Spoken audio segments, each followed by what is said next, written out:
Welcome to the Forensic Financialist, where we simplify business and leadership challenges and choose the road that leads to wisdom and excellence.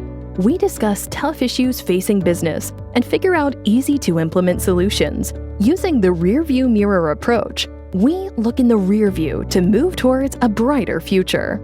Here's your host, Jeff Newkirk. Welcome to the Forensic Financialist, where we aim to improve your business and help you grow both personally and professionally. I'm your host, Jeff Newkirk. You might recall in the last episode, we talked about the absolutes of leadership. That was part one, and what I'm trying to make a two-part series of the absolutes of leadership, of which I described 13. So we went through 5 in the last episode. This episode, we're going to try to get through the remaining 8. I do try to keep each episode to about 20 minutes. So if we're getting short on time, then we're just going to kick it into a third part. So we'll have a 3-part series. So last time we talked about 5, which included good heart, energetic, perseverance, courage, and positive attitude. Let's start out today with absolute number 6, good communicator. I think of my dad when I talk about good communicator. He was such a good communicator. I can recall many times he worked in a hospital. His position was he was the hospital administrator, and there would be times when I was little, he'd bring me to the hospital on Saturday mornings, and so I'd walk with him down the hall, and he would always say hello to people, but he wouldn't say, hi, how you doing? It would be, hello, Jim. Hey, how's your son doing? Or, oh, hey, Sally, didn't your daughter just graduate from, junior high or whatever? And I always was amazed that my dad knew everybody's name. And not only that, but he could remember something else about that person. And I can recall, people were like, really made them feel good that my dad wanted to talk to him. And I asked him, one day, how do you remember everyone's name? And he said, well, it's really important that I remember everybody's name. You should remember everybody's name too, who you talk to. I said, well, how do you do that? He said, when I meet somebody, as soon as I hear their name, I say that name 3 times in my head. I just met Jim Jones, Jim Jones, Jim Jones, Jim Jones, and so he could remember it. I never forgot that, and I try to do it as well. And I got to tell you, I'm not perfect, but it does help a lot. So when you meet somebody for the first time and you hear their name, first make sure you hear it correctly, and then repeat it to yourself 3 times. That'll help you really get engaged with that person. And John Maxwell says that there are 5 elements of being a good communicator. We have to be able to connect, right? Which means you should know their name. You need to be able to inspire. People have to want to talk to you. You have to be genuine, authentic, not fake. You could tell somebody that's being fake. It doesn't feel good. They're just talking to you to pass the time, or they don't really care. You got to be genuine. Make it simple. Don't complicate things. People want to be engaged with talk. They're interested. They want to hear what you have to say. And if they can't understand what you're saying, then they're not going to want to talk with you. And then you have to be able to capture their interest. So it has to be something that is really of interest, whatever the subject matter is. They have to be interested in what you're going to say. Number 7, serve. Serve others. We are not on this planet for ourselves. And I don't care what you do in your job. I don't care if you own your own business, you're the CEO of Ford Motor Company, or you're just starting out in your career. If you have a self-serving attitude, you will miss the boat on your potential. Your success will be limited. It's not about you. It's about others. It's about what you can do for somebody else. Zig Ziglar said it best. You can have anything you want in life as long as you give others what they want. Now, having that attitude, really, it's a win-win. Because when your whole philosophy, your personal philosophy is such that I am here to help you, I am here to serve you, and you know that you've achieved that, whoever you're engaged with, whoever you're working with, it's a win for them. But you know what? It's a win for you because it feels great. Okay, serve. Serve others, number 7. Number 8, disciplined. And what do I mean by this? Do I mean that you have to get up every day at 5:30 and run 5 miles? No, I am suggesting that having a routine is helpful. Having structure in your life helps with productivity and get your task list done for the day. But I'm also saying that you have to be measured and principled and disciplined in your approach when you are confronted with situations. I think back to the 1978 Gator Bowl. Now, this shows my age, I'm sure, but for those of you who remember Ohio State and Woody Hayes and the famous 1978 Gator Bowl when they played Clemson, you probably don't remember the score of the game. You may not have even remembered that Ohio State played Clemson, but you probably remember that Woody Hayes, who was such a popular football coach, probably could have been governor of Ohio, completely lost his control and punched a Clemson player. Ruined his career. Completely scarred his reputation because he was not disciplined. He was not disciplined at all.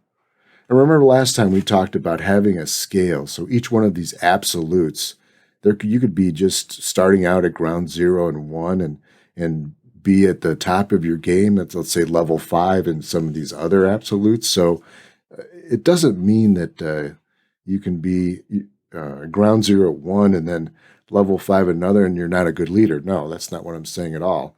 What I'm saying is that on some of these absolutes, like discipline we're talking about now with Woody Hayes, obviously not disciplined.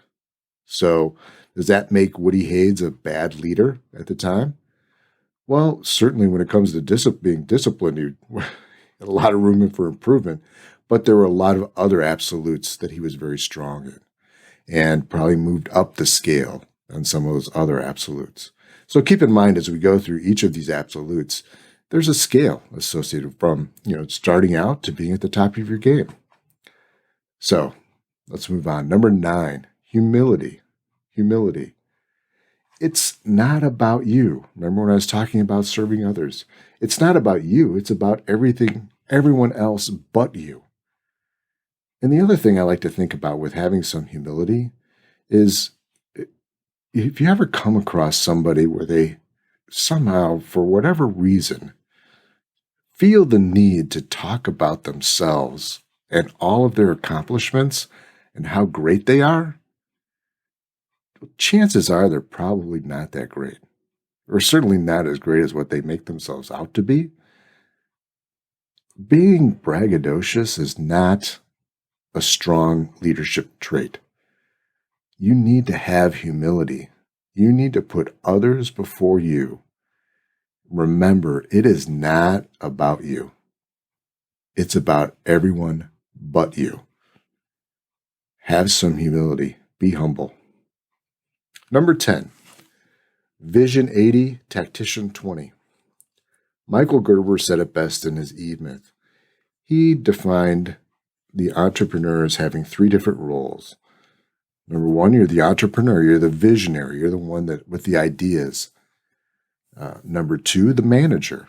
So taking those ideas and then managing the tasks and the people that are responsible for seeing it through. To the third role, which is the technician, the task doer, the one that is completing the detail associated with the business. And as an entrepreneur, we have a tendency to lose that visionary approach and get more mired in the detail and become the technician. And that's when the business runs you. You don't run the business. But what I'm saying with Vision 80, Tactician 20 is that we have to keep current on the skill set that got us there. We do have to see the big picture. We have to be visionary, but we can't lose sight of the detail. So when you're talking to people within the company or folks that are responsible for the detailed tasks, you shouldn't know more about the detailed tasks than they do, but you should be at least aware of some of the elements of that position. So I don't think it's Vision 100, Tactician 0.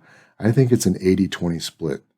You have to think big picture, but you have to at least be cognizant of some of those detailed tasks. Number 11, the triple L. The triple L, lifelong learning. The only way that you're a lifelong learner is that you do so intentionally. That means that you have to read books, go to class, take courses, whatever it is to help you stay current and continually expand your knowledge base, grow, do whatever you can to improve yourself. I think you need to set a goal. You need to have a goal associated with the triple L. Whatever that goal is, for example, my goal is I try to read a book a week. Now, truth be told, I don't meet that goal all the time, but it's a goal. I try to read a book a week. And I think you'll find if you set a goal, then there's a chance that you'll meet it. If you have no goal, then it's probably not even going to be on your radar. So set a goal. Decide, read a book, if it's a week or 2 weeks or whatever. Set a goal. Set a goal so you can intentionally grow and you can be that lifelong learner, the triple L. Number 12, faithful. I think this is very, very important. And I'm not saying that you have to be faithful in a certain kind of religion, but what I'm saying is you have to have faith in a higher power. You have to have faith that there's something greater than you. Because if you don't, then you're not going to feel like you're accountable, that you need to stay grounded on a certain foundation. For me, I believe in God. My faith is in God and Christ. That's important for me. But I'm not preaching to you and saying that's what you have to believe in, but I am saying that you have to have faith in a higher power. A higher power helps you stay accountable and keeps you grounded and helps you to keep in mind you're not in control. You're given the decision-making authority over your days to make choices, but at the end of the day, there's a higher power at work, and you need to have faith in that higher power. I hope that makes sense. That's important to me. Faith is important, and I think you need to have faith as well. Number 13, high emotional intelligence. I love this one. High emotional intelligence. It was, I think it was back in 1988 or late 80s, early 90s. It was Peter Salovey and John Mayer coined the term high emotional intelligence. Peter Salovey is now the president at Yale, and John Mayer is a professor, I think, in New Hampshire. And they said there are 3 components to making sure that you have high emotional intelligence. You need to be self-aware, meaning you have to understand your own emotions. And you have to be able to control your emotions. Number 2, avoid emotional situations. Like just don't engage in the drama. Stay away from the drama. And number 3, do what you can to create certainty or stability. because it's those curveballs in life, if you will, that really create anxiety and then emotion. So once a curveball, I like to call them curveballs or challenges out of nowhere, once that happens, you are being challenged emotionally too. So self-aware, don't engage in the drama, and create as much certainty as you can for high emotional intelligence. I think back to old NFL player, this was years ago, Bill Romanowski. He was being interviewed, and he said something in an interview that I thought was just so spot on, and I've used it ever since, and I use it almost every day. Emotion high, logic low. So think about that. Emotion high, logic low. If you are emotionally charged about any subject matter, any situation, your ability to process information in a logical manner diminishes greatly. So the opposite is true then too, right? So if your emotions are in check, you're going to be able to process that information logically and make a good decision. Emotion high, logic low. Emotion low, logic high. So think about that. Try to keep your emotions in check. Have you ever tried to talk with somebody who is so emotional that it's difficult to have a productive conversation? It's because they're not processing information logically. Once you control your emotions, you're self-aware, then you can process that information logically and have a productive conversation. Emotion high, logic low. Okay, that's 13. The 13 absolutes for leadership. Remember, it's a sliding scale. You're not going to be at the top of your game on each one. You might be at ground zero. That's okay. But it's all about improving. So let's go through the 13 just really quickly so you remember what they are. And again, I think they're absolute. You have to have these absolutes, these essentials to be a strong leader. Number 1, good heart. That includes character, integrity, and honesty. Number 2, energetic. You have to be energetic both physically and mentally and stay at the top of your game or to maintain that cognitive growth and physical well-being. Number 3, perseverance. You can say I can or you can say I can't. Choose I can. Choose I can. Number 4, courage. Do not be afraid. Remember, it says 365 times in the Bible, do not be afraid. God means it, okay? Courage. Number 5, positive attitude. John Wooden said, make each day your masterpiece. And you can end the day with an incredible masterpiece on your whiteboard or not. It's up to you. Positive attitude.